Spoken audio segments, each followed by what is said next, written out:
Okay, so Mark 16, от Марка 16. Jesus has died, and it seems that none of them had taken seriously what he said about that after 3 days he would be resurrected. Иисус умер, и кажется, что никто не обратили внимания серьезному на то, что он сказал, что после 3 дней он будет воскреснуться.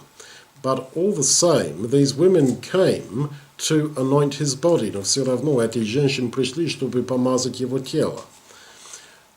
That means that they were willing to do what they could for him and to sacrifice all that they had, even though they had no personal hope of benefit from this, because they didn't believe he would be raised from the dead. Кажется, они готовы были пожертвовать все не из-за того, что они ожидали какую-то награду, какую-то, вечность или как награду, потому что они сами, кажется, потеряли веру в том, что он будет вообще воскреснуться. And this, I think, is a pattern for us, that we should be prepared to serve, even though we, without any expectation of future reward, but simply because we love him. And we love him now in this moment. And we are doing it because we love him, not because if I do this, I might get some blessing to come.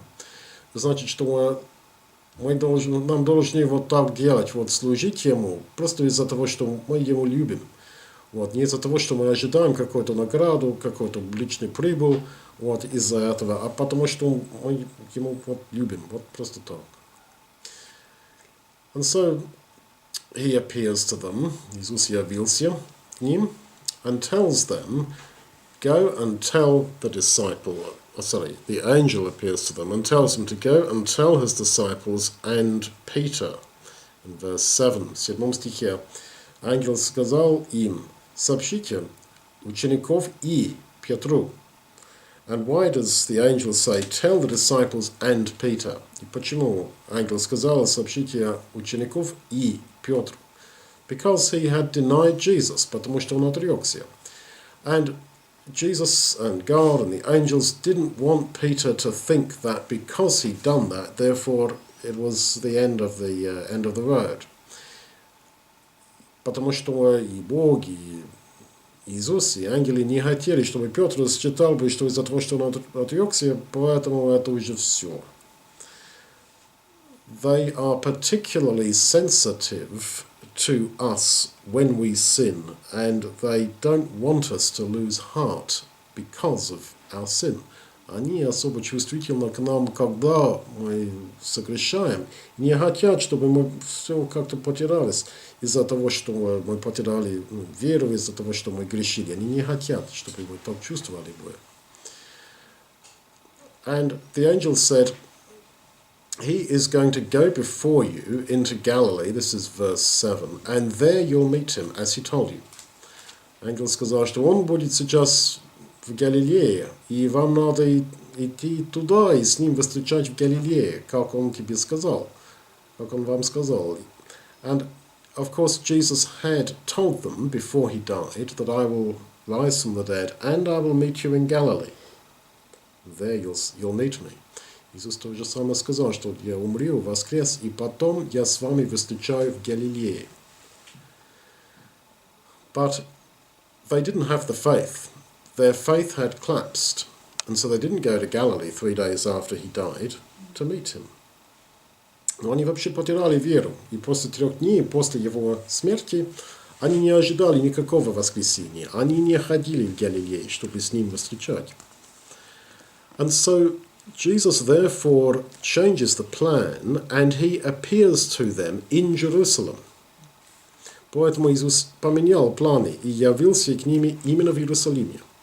So plan A was that he would meet them in Galilee, that after 3 days he would rise again and they would go into Galilee and there he'd meet them on a mountain, that's what he told them. План А был в том, что Иисус сказал, что я умру, после 3 дня, воскресение будет, и я с вами встречаю на горе в Галилее. Но они потеряли веру, but they had lost their faith. And so Jesus operates a plan B. He simply appears to them in Jerusalem. That was not his intention. The intention was to meet in Galilee. It was a little test for them. whether they would go to Galilee and meet him. Ну, поэтому Иисус проявил план «Б», в том, что он просто явился в Иерусалиме, потому что, видимо, они не хотели веровать в том, что после 3 дней он воскреснется и будет с ними встречать в Галилее. Jesus could have said, well, okay, I told you to meet me in Galilee and you didn't go there, so, well, you don't believe then, do you? And if you don't believe, well, then that's tough, that's your choice. He keeps on taking the initiative. Иисус мог бы сказать, ну, вы как-то не веровали в то, что я сказал, вы не ходили в Галилее со мной на встречу, поэтому тогда вы меня не увидите. А наоборот, он взял инициативу, и с ними встречали там, в Иерусалиме. And this is how it is with us. То же самое с нами. When we fail in our faith, which is all the time, it's not that God or Jesus lose interest in us. It's not that the Bible is a riddle to be solved, and if you don't solve it, well, there's no highway. He tries with us, and if that doesn't work, then there is other. He tries to win us in some other way. Если его первая попытка с нами как-то не получится, это не значит, что он закроет тогда дорогу. Нет, он просто попытается по-другому как-то привести человека к себе. And you see there his huge grace, that he is not passive, that he is not indifferent to human salvation, that he is not setting a bar that must be jumped over. He is taking the initiative to go out into human life. Значит, что он не просто дал нам никакие условия. Если мы не сможем встречать с теми условиями, то не получится, тогда дорога дальше закрыта. Нет. Он постоянно хочет, на всяком случае, нам найти, попытаться устроить это отношение с нами, потому что он нас любит и хочет дать нам спасение. Simply because, in the simplest term, because he loves us. This is love in the end. And he wants us to be saved. Итак, он сказал им идти и расскажите, что я воскрес. So he tells them the angel tells them to go and tell people that I've risen from the dead. But they didn't do this, verse 8, because they were frightened. Но в 8 стихе написано, что они так не проповедовали. They didn't preach the news. И эту тему, and here you see a theme, что людей как-то не хотели быть послушны на то, что Иисус сказал. Чтобы сообщить всем. And the theme that you see is that people somehow didn't want to be obedient to this command to go and share this good news. В 15 стихе он сказал, что расскажите по всему миру. И любой человек, который веровал, надо ему покрестить. Любой человек по всему миру, значит язычников. And of course, particularly therefore in verse 15 when he says, go into all the world, preach the gospel, and whoever believes and is baptized will be saved. And it's pretty clear they were to take the gospel to everybody, but of course they didn't, because there was all this struggle about, you can only baptize Jewish people, we can't baptize the Gentiles. And this is a very clear statement here that is not capable really of any other alternative interpretation. Но когда Иисус сказал, что надо всем покрестить, они так не делали, потому что Деяния апостолов мы видим, как сперва они страшно не хотели покрестить язычников, думая, что это только для евреев. I simply have the idea that there is resistance always to this idea to go and tell everybody. It's not something we quite want to do. Всегда есть какое-то восстание внутри себя, чтобы не проповедовать всем. Это как-то для нас неудобно. Это не то, что мы хотим делать. And so Mary Magdalene comes and tells them that Jesus has risen from the dead, and they don't believe her. Мария Магдалина пришла и сказала, что он воскрес, я с ним встречал. Они не хотели верить.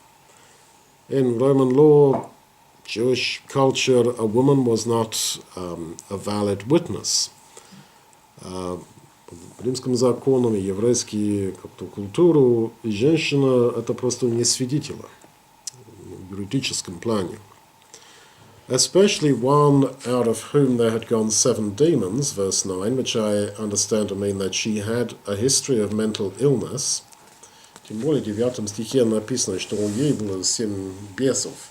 Значит, поскольку я понимаю, что она не психостабильная. And also it seems that she'd been a prostitute. И тоже она бывшая проститутка. That means that her credibility was, well, you couldn't have chosen a less credible person. She was female, former prostitute, former mentally ill, and she is the first witness to go and say Jesus is risen. По-человечески это совсем не то свидетело. Вот выбрать, во-первых, это женщина, это бывшая проститутка, это женщина, у кого есть история психических проблем. А вот Иисус выбрал именно вот такая, чтобы быть свидетелем Его воскресения. Вот первое. So Jesus chooses this witness, the first witness to the resurrection, exactly because he likes, that's his style of operating, that he chooses someone who has no credibility. Zero credibility, actually. Итак, мы тоже, у нас кредибильность в этом плане абсолютно нуля. Кто я, кто ты? So we also don't have this credibility much. Who am I? Who are you, really? И мы всегда чувствуем как-то наш недостаток. Вот, и наши квалификации, кажется, нету. We feel that, who am I to do anything for him, to be a witness for him? I'm not qualified. I don't have what it takes. Но это его стиль до конца, использовать именно такие. But this is his style, his, let us say, hallmark to use exactly those types of people. Итак, and so verse 13, the other 2 who had met Jesus on the road to Emmaus, they come back and say, yeah, we met Jesus, and they don't believe them. В 13 стихе еще 2 человека встречались с Иисусом, воскрес, сообщили, и апостолы сказали, да нет, мы не верим. And I think you can say that it was the intention of Jesus that those witnesses should have been believed, and it was only because they weren't believed that therefore they didn't go into Galilee, and therefore Jesus comes himself and appears to them and tells them off for their slowness to believe. Кажется, что намерение Иисуса было в том, чтобы они поверовали. Вот эти 2 свидетели, 2 группы свидетелей. Но когда, кажется, они не веровали, не ходили в Галилею, чтобы с ним встречать, Иисус сам явился, прикал им жестоко сердцами и так далее. 14 стихе. And then it's written that 3 times that they didn't believe.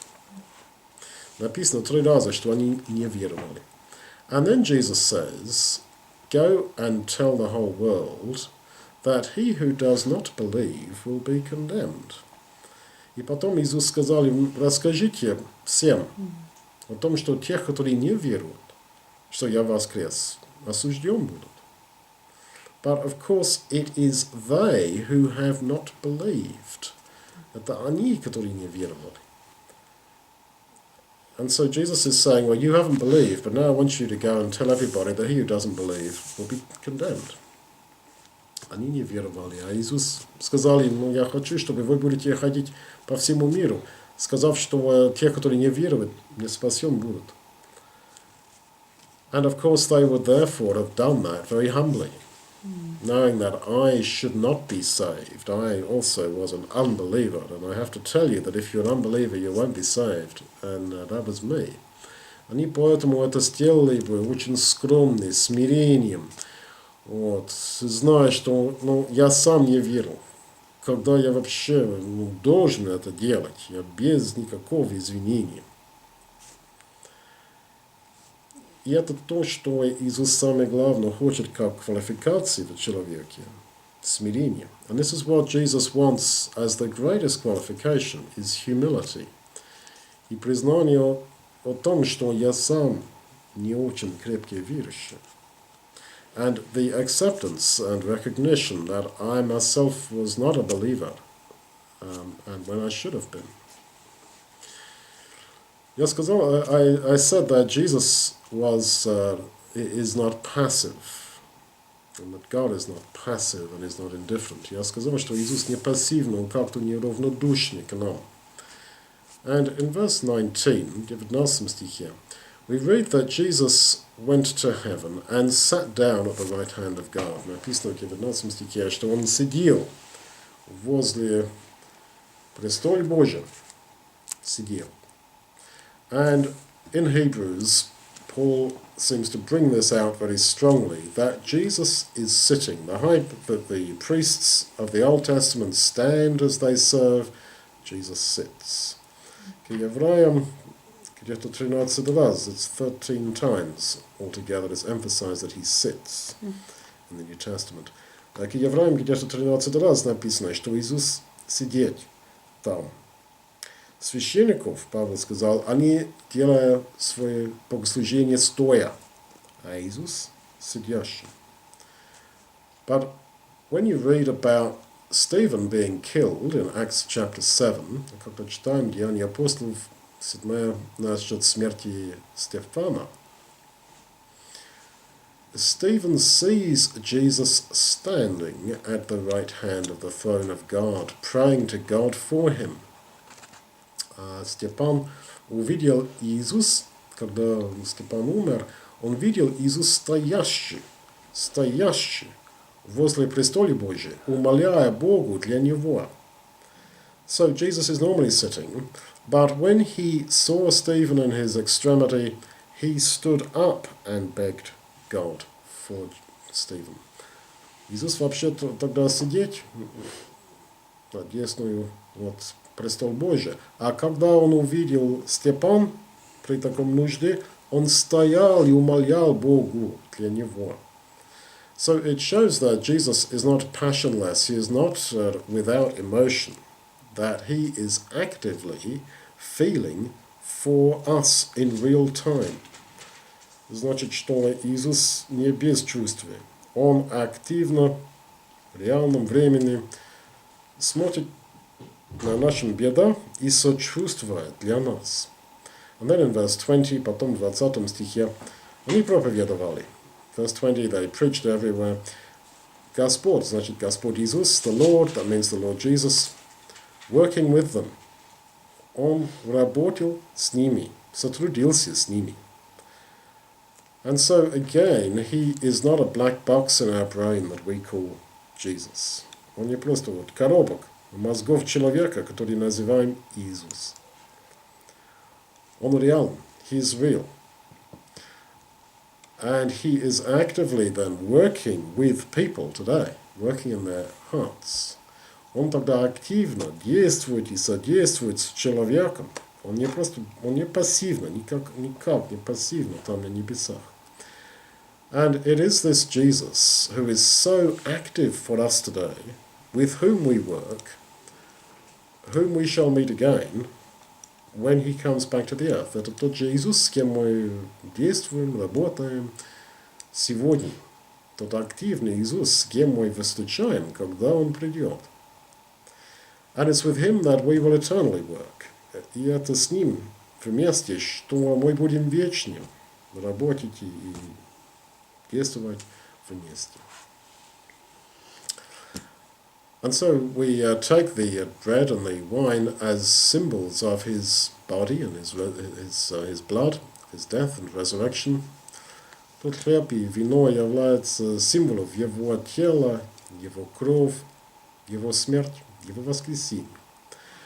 And this, a bit like baptism, is an act of identity with him. Немножко как крещение, это знак нашей идентичности с ним. That he is my representative, and I put my hand on him, as it were. I identify with him. Это знак того, что я хочу сам себе с ним идентифицировать. Вот, я с ними, он со мной. And as Paul says, therefore, his resurrection shall become ours. И поэтому, как Павел сказал, его воскресение будет и наше.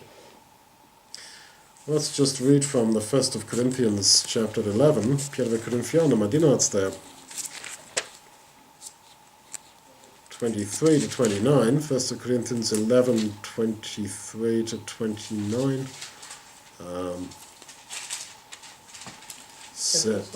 Chapter 11 of 1 Corinthians, and we're going to read from 23 to 29. Sarah, could you read that for us? Mm-hmm.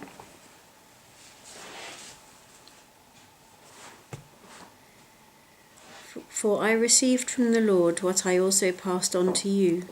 The Lord Jesus, on the night he was betrayed, took bread, and when he had given thanks, he broke it and said, "This is my body, which is for you. Do this in remembrance of me." In the same way, after supper, he took the cup, saying, "This cup is the new covenant in my blood. Do this whenever you drink it in remembrance of me. For whenever you eat this bread and drink this cup, you proclaim the Lord's death until he comes." Did you say 29? So, let's give thanks for the bread. April, would you like to pray for us?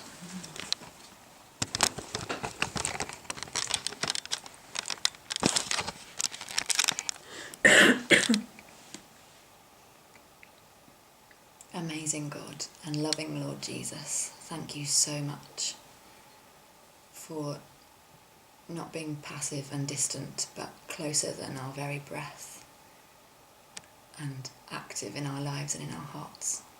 We welcome you to take us where you want us to go and give us the words to say and the people to speak them to. And we long to see you soon. Thank you for this bread and this wine. Thank you for everything you have done and are doing and will do. All glory be to you. Amen. Amen. Таня, возьми, пожалуйста, вот хлеба.